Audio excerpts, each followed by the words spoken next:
no livro do Apocalipse, capítulo de número 3. Livro do Apocalipse, capítulo de número 3. Nós iremos fazer uma leitura do versículo de número 7 ao versículo de número 13. Ao anjo da igreja em Filadélfia escreve: essas coisas diz o santo, o verdadeiro, aquele que tem a chave de Davi, que abre e ninguém fecha, e que fecha e ninguém abrirá. Conheço as tuas obras, eis que tenho posto diante de ti uma porta aberta, a qual ninguém pode fechar, que tens pouca força, entretanto guardastes a minha palavra e não negastes o meu nome. Eis que farei que alguns dos que são da sinagoga de Satanás, desses que a si mesmos se declaram judeus e não são, mas mentem, eis que os farei vir e prostrar-se aos teus pés e conhecer que eu te amei. Porque guardastes a palavra da minha perseverança, também eu te guardarei na hora da aprovação, que há de vir sobre o mundo inteiro, para experimentar os que habitam sobre a terra. Vem-no sem demora, conserva o que tens, para que ninguém tome a tua coroa. Ao vencedor falo-ei coluna no santuário do meu Deus, e daí jamais sairá. Gravarei também sobre ele o nome do meu Deus, o nome da cidade do meu Deus, a nova Jerusalém que desce do céu, vinda da parte de meu Deus, e o meu novo nome. Quem tem ouvidos, ouça o que o Espírito diz às igrejas. Amém? Bendito seja o Senhor nessa noite pela sua palavra bendita, fiel e poderosa. Nós chegamos na sexta carta, a sexta igreja do Apocalipse, e o Senhor tem sido muito gracioso para conosco nessa caminhada, porque temos aprendido bastante da sua palavra e cremos que Ele continuará nos ensinando através dela.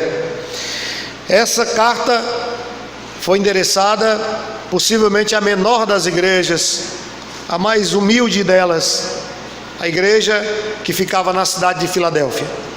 Essa cidade, ela era a mais jovem das 7 cidades da Ásia Menor. Ela foi fundada por colonos de Pérgamo sob o reinado de Átalos II. Foi nessa época, possivelmente entre os anos de 159 a 138 a.C., que essa cidade foi construída por esse rei chamado Átalo II. E essa cidade, ela tinha uma posição privilegiada, ela tinha uma posição estratégica ali na Ásia. Ela era a porta de entrada da Ásia Menor. Ela ficava numa rota principal do correio de Roma, do correio imperial para o Oriente. Então todas as correspondências, todas as pessoas que transitavam para levar ou trazer alguma mensagem, passava obrigatoriamente pela cidade de Filadélfia. E ela era chamada assim, Filadélfia. O nome Filadélfia significa o que ama a seu irmão. E ela recebeu esse nome porque Átalos, ao construí-la, ele deu esse nome a ela em homenagem ao seu irmão Eumênides. Era o seu irmão mais velho, e eles tinham uma relação de irmãos muito próxima. Eles realmente tinham um amor fraternal muito grande.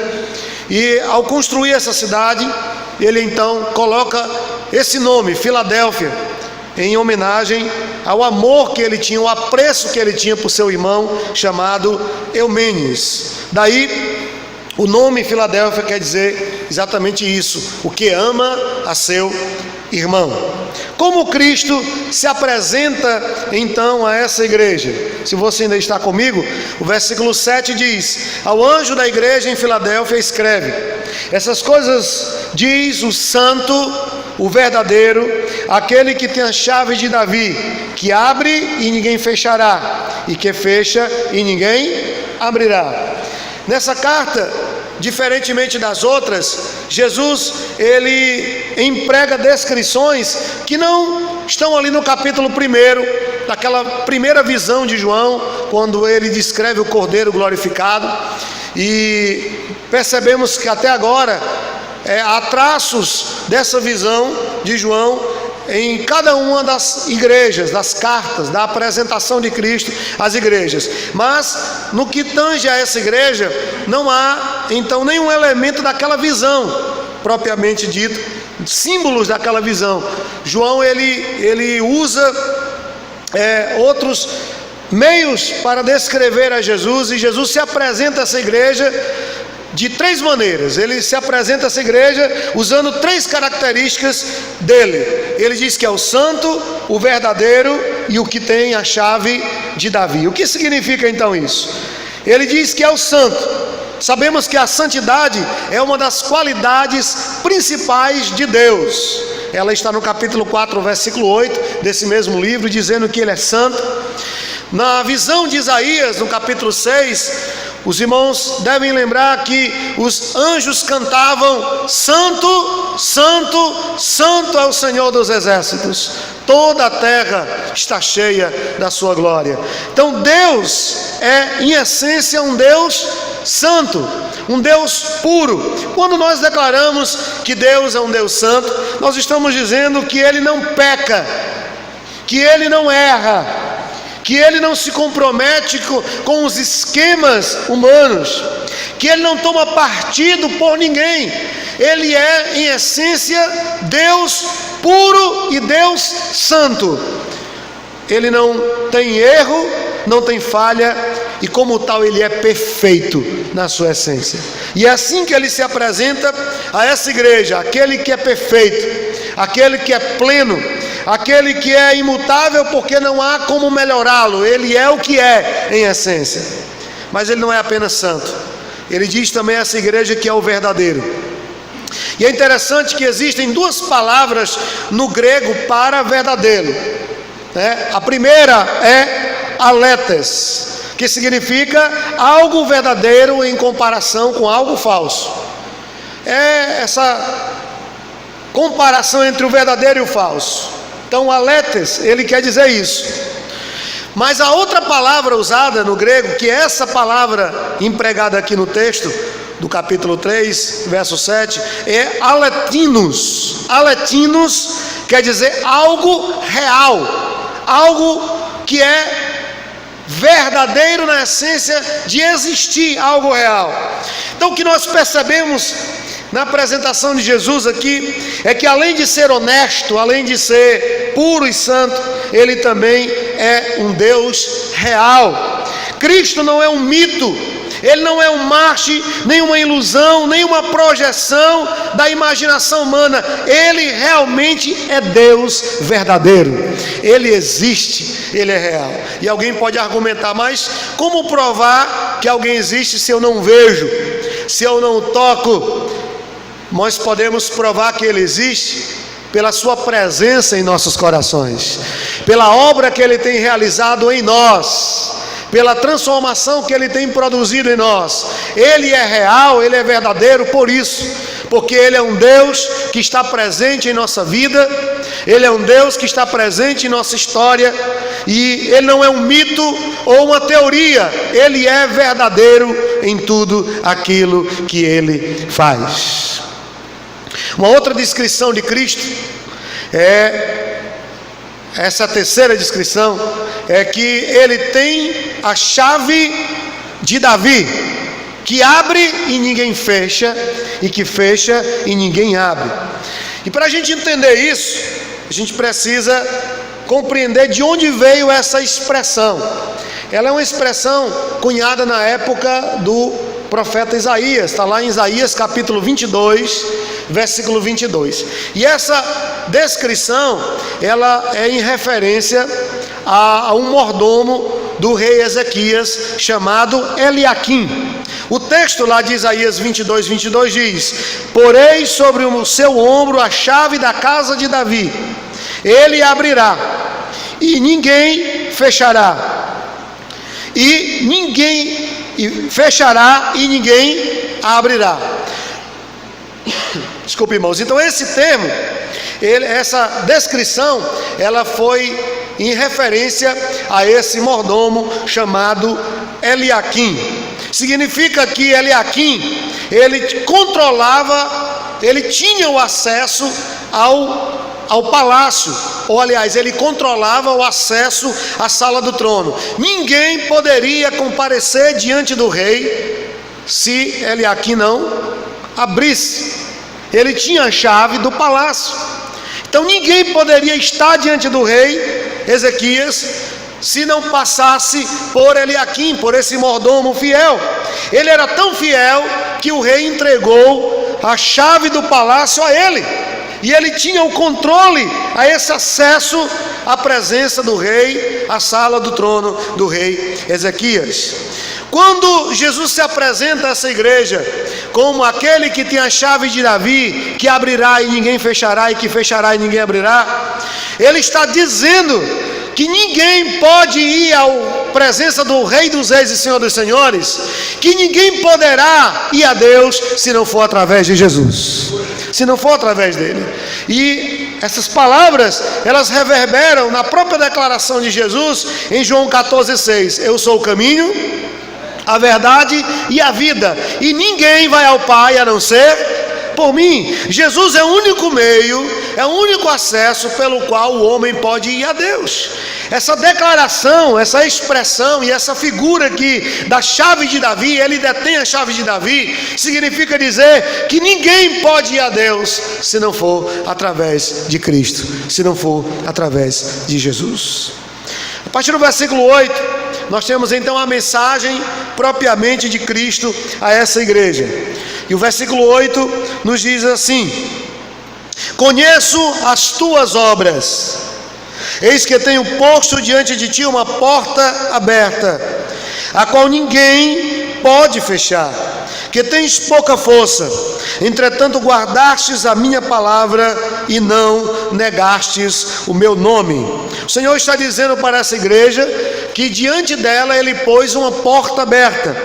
E é interessante notar que a mensagem de Cristo, ela sempre está relacionada à realidade da cidade, porque muitas vezes a igreja acaba refletindo a realidade da cidade.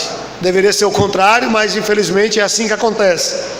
E a mensagem de Jesus, todas as mensagens até aqui estudadas, ela tem a ver com a realidade local, da igreja local e da cidade. Filadélfia, ela foi construída para um propósito, para uma finalidade. Essa cidade, ela não foi construída para ser mais uma cidade, mas ela foi construída com um propósito. E qual era o propósito? O propósito era propagar a cultura grega em toda aquela região da Ásia Menor.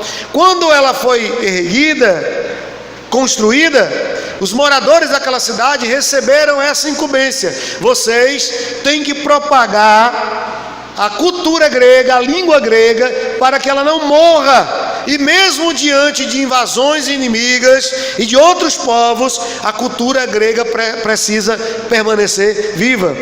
E os habitantes dessa cidade, eles foram tão bem sucedidos nessa missão de propagar a cultura e a língua grega, que no ano 19 depois de Cristo, os lídios que moravam naquela região, a Mísia, a Lídia, todas ficavam ali naquela região, eles já não falavam mais a sua própria língua, falavam a língua grega.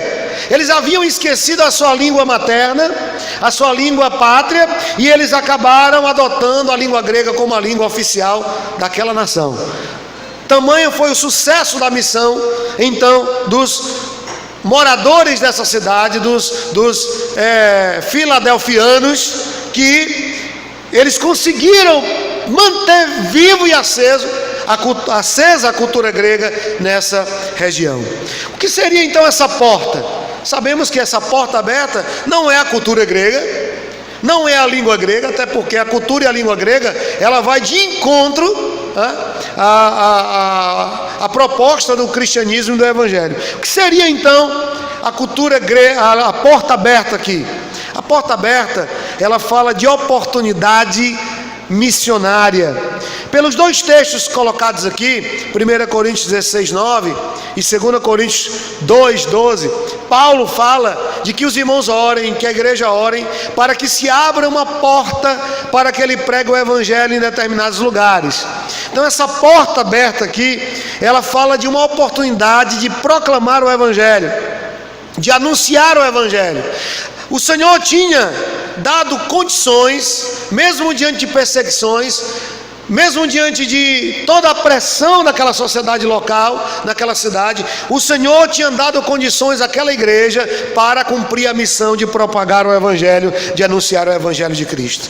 Para ser uma igreja missionária, não é preciso ser uma igreja grande, não é preciso ser uma igreja com muitos recursos financeiros. Para ser uma igreja missionária é necessário uma única coisa: fidelidade à palavra de Deus. Você não pode proclamar o evangelho se você não tiver fidelidade às escrituras sagradas, à palavra de Deus. A missão da igreja, então, é proclamar o evangelho. Não é só a missão da igreja em Filadélfia, não era só a missão dessa igreja. A missão da igreja hoje é proclamar o evangelho, é anunciar o evangelho. Eles fizeram isso tão bem, com tanto sucesso, que quando as hordas maometanas elas invadiram a Ásia Menor, todas as cidades caíram nas mãos do islamismo. Somente a cidade de Filadélfia tornou-se o último reduto do cristianismo em toda a Ásia. Somente essa cidade permaneceu cristã diante de toda a invasão e o avanço da cultura dos muçulmanos e da fé e religião que eles professam. Então realmente essa igreja, ela entendeu qual era a sua missão, ela entendeu qual era o propósito de estar ali, de ser igreja. A missão da igreja de Cristo é sim a evangelização, e isto, irmãos, é inegociável e intransferível. Você não pode transferir essa missão, porque ela foi dada à igreja do Senhor Jesus, ela foi dada a todos nós. Surge então uma pergunta: como nós cumprimos essa missão da evangelização? Como nós cumprimos a missão de proclamar o evangelho de Cristo Jesus? Nós temos duas maneiras para cumprir esta missão. A primeira delas é falando de Cristo, e isso está em Marcos 16,15: ide por todo o mundo e pregai, anunciai o evangelho a toda criatura. Você cumpre a missão de proclamar o evangelho falando de Jesus, falando de Cristo. E onde falar de Jesus? Em todo lugar.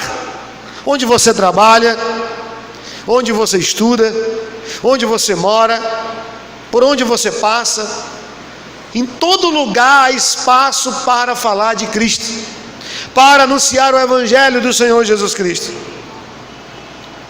Uma outra forma, uma outra maneira de evangelizar, de proclamar o evangelho de Jesus, é mostrando a Cristo.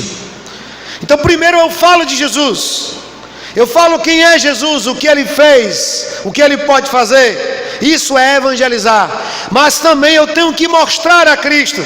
Isso está em Atos 1:8, quando o Senhor diz que os discípulos receberiam poder para serem testemunhas de Jesus, testemunhas de Cristo.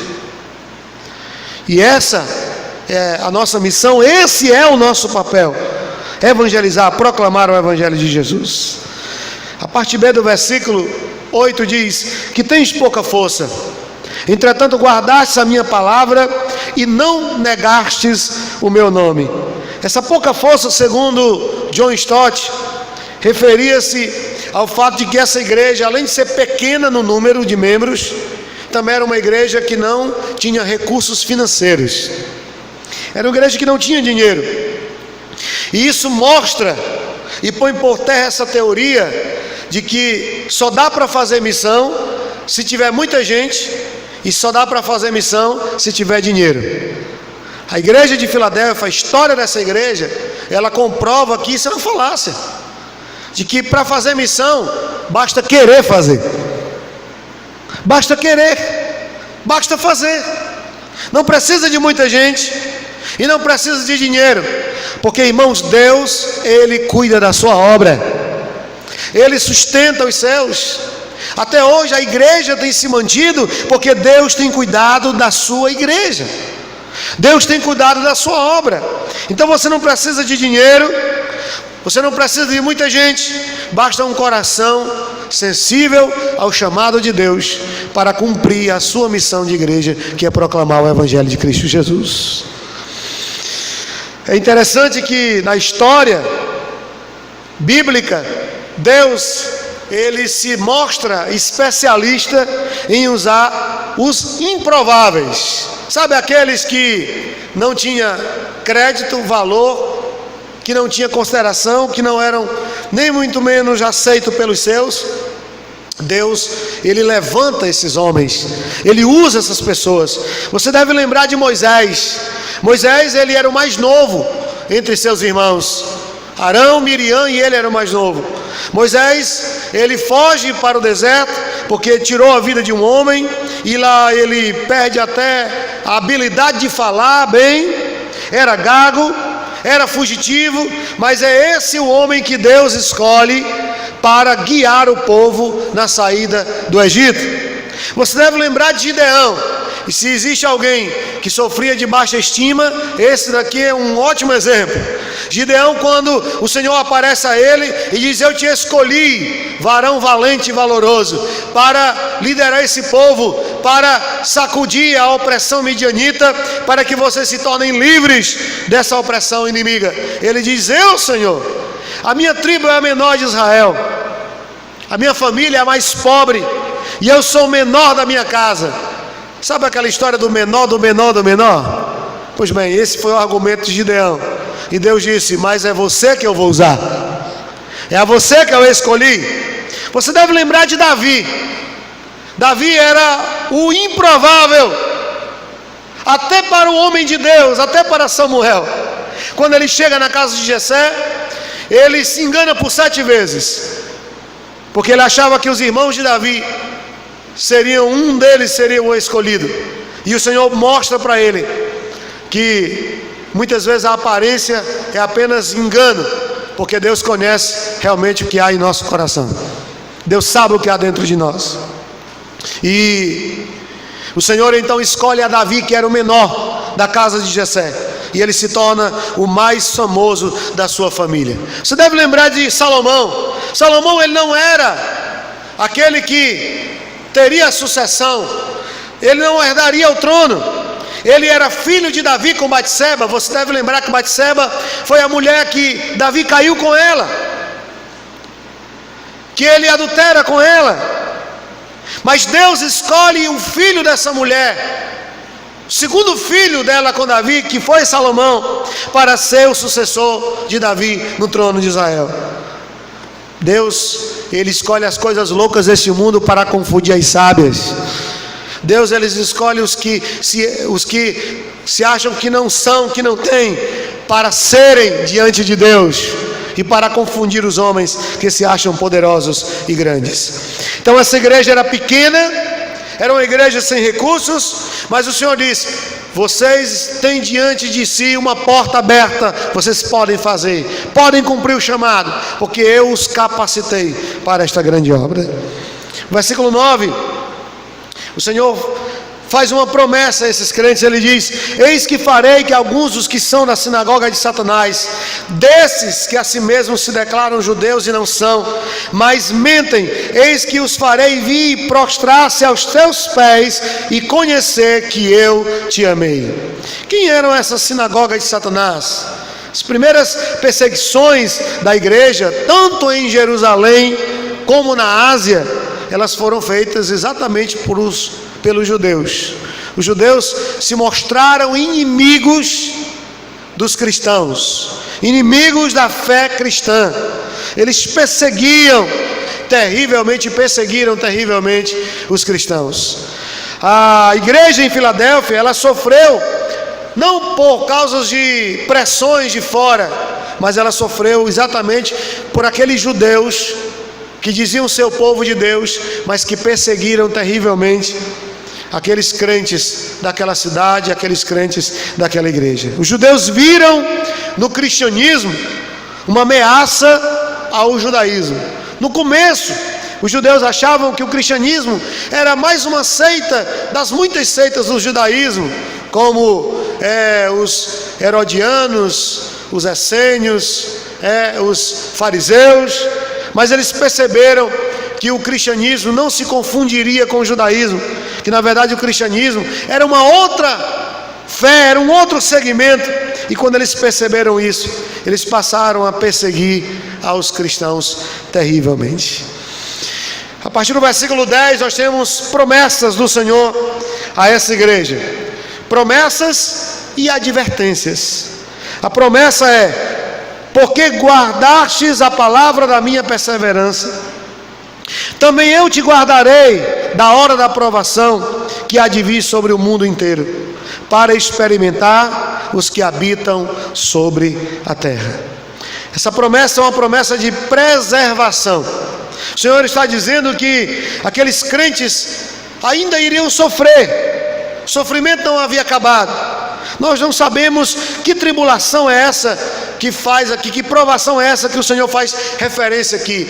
Se era mais perseguição do Império Romano, se eram dos judeus, não sabemos. Sabemos aqui, as predições eram preocupantes, eram de muita dor e muita luta e muita perseguição, mas o Senhor disse que guardaria os seus. Nós temos uma certeza em nosso coração, irmãos. E que certeza é essa? A certeza de que os fiéis serão guardados pelo Senhor e jamais irão perecer. Diante da crise, Deus sustenta os seus. Não estamos livres de aflições, mas jamais estaremos sozinhos diante delas. Deus estará conosco, Deus nos sustentará, Deus nos preservará, Deus nos guardará, e aqueles que pertencem a Deus jamais se perderão. Essa é a certeza que temos, essa é a confiança que temos, segundo a palavra do Senhor.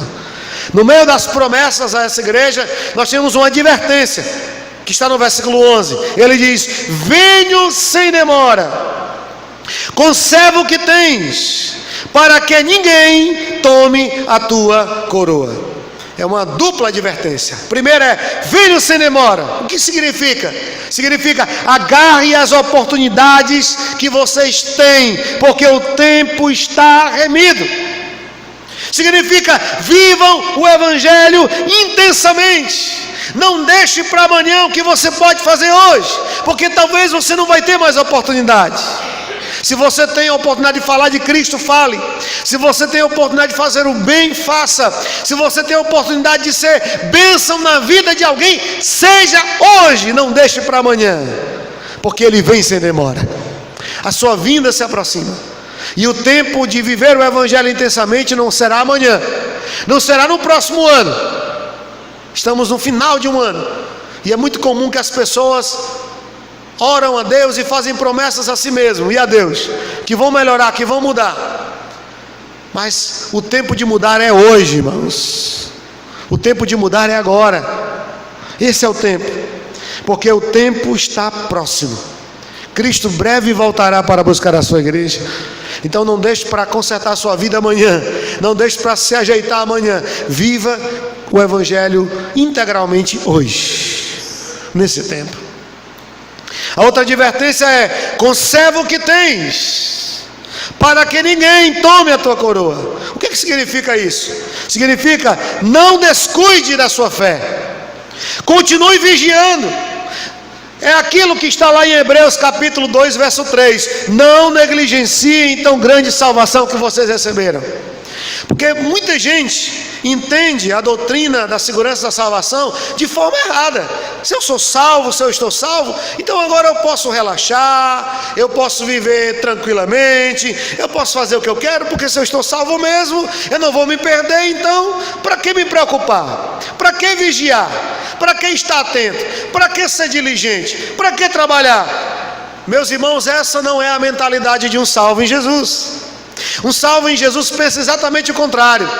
Se eu sou salvo, então eu tenho que preservar essa salvação, eu tenho que lutar por ela, defendê-la, eu tenho que fazer valer essa salvação que eu recebi de graça de Jesus. É aquilo que Pedro diz: confirmai a vossa salvação e eleição. Então não basta dizer que é salvo, você tem que viver como um salvo em Cristo Jesus, vigiando, estando atento, sendo diligente, trabalhando a todo instante e a todo momento, incansavelmente na obra do Senhor. O versículo 12, ele volta a fazer promessas, e ele diz: ao vencedor falo-ei coluna no santuário do meu Deus, e daí jamais sairá. Gravarei também sobre ele o nome do meu Deus, o nome da cidade do meu Deus, a nova Jerusalém que desce do céu, vinda da parte do meu Deus, e o meu novo nome. Que promessa maravilhosa! Nós já temos aqui a primeira promessa, que é de preservação. Ele vai guardar aqueles que são seus diante das provas. Mas agora nós temos duas promessas. A primeira delas é reconhecimento. Era costume lá na cidade de Filadélfia homenagear as pessoas nobres e ilustres cidadãos daquela cidade, erigindo colunas em homenagem àquelas pessoas. Bustos, né? Eram colocados em locais importantes da cidade, e ali aquelas pessoas eram homenageadas, eram reconhecidas publicamente através desse ato. É provável que nenhum cristão jamais recebeu tamanha homenagem nessa cidade, porque os cristãos eram perseguidos, eram espoliados, né? Hostilizados. Mas com essa palavra de Jesus, essa igreja recebe a promessa de que Deus lhes tem assegurado de que faria deles um vencedor e uma coluna no santuário celestial. As chances de o mundo nos estimar são mínimas, irmãos, mas aqueles que servem a Cristo, esses serão reconhecidos pelo Pai celestial. E é melhor ter o reconhecimento de Deus e perder o dos homens, do que ter o dos homens e perder o de Deus. Nós temos uma certeza de que o Senhor nos reconhecerá como filhos dele amados, e nós seremos aceitos por ele na glória. Isso é reconhecimento, é a certeza da vida eterna, de que nós jamais sairemos da presença de Deus. É isso que diz aqui: jamais sairá, daí jamais sairá. Por que o Senhor Jesus diz isso a esses crentes? Porque essa cidade, ela estava numa região vulcânica, onde muitos terremotos ocorriam, né? Abalos sísmicos eram constantes ali naquela região. Inclusive no ano 17 depois de Cristo, a cidade ela foi destruída por um terremoto que avassalou aquela cidade. E o imperador Tibérios, ele reconstruiu aquela cidade, inclusive ela recebeu um novo nome em homenagem a ele, porque ele reconstruiu a cidade. E aí eles sabiam o que Jesus estava dizendo, eles entendiam a mensagem de Jesus, quando ele diz: olha, eu vou erguer uma coluna lá no santuário celestial de vocês, vocês serão essa coluna, e daí vocês jamais sairão. Jesus está dizendo que nada nos tirará da presença dele, que nada nos afastará dele, que ninguém poderá nos tirar das mãos dele. Ele está dizendo que seremos colunas no santuário celestial, e de lá jamais sairemos. Não existe terremoto, não existe luta, provação, ou o que for que nos afaste de Deus, porque temos a certeza da segurança da salvação eterna em Jesus. Ele diz no final aqui do verso 12: gravarei também sobre ele o nome do meu Deus. É uma promessa de eternidade. Então ele faz a promessa de preservação, de que eles não se perderão. Faz a promessa de reconhecimento, de que eles serão reconhecidos como filhos de Deus, como amados de Deus. E agora a promessa de eternidade. Essa é a promessa que Deus faz para aqueles que amam a sua vinda. O mundo, a maldade dos homens e as tragédias da vida podem até nos soterrar, podem até nos destruir, nos abater, mas a graça de Deus promete vida eterna aos que creem no nome do Senhor Jesus. É a certeza que temos. O novo nome fala de pertencimento, O novo nome fala de que nós temos e receberemos uma nova identidade, e não é a identidade humana, é a identidade celestial, é de Cristo Jesus, na glória eterna. Eu concluo dizendo que há 3 descrições simbólicas aqui, que são notáveis nesta carta de Jesus às igrejas, não só a Filadélfia, mas há 3 descrições claras que apontam para a nossa missão de igreja aqui. A primeira delas é a chave. E a chave, que está lá no capítulo 3, verso 7, ela fala de soberania de Deus no controle dos corações e de todas as circunstâncias da vida. Ela fala que nós precisamos aprender a depender da graça de Deus, porque Ele cuidará de nós.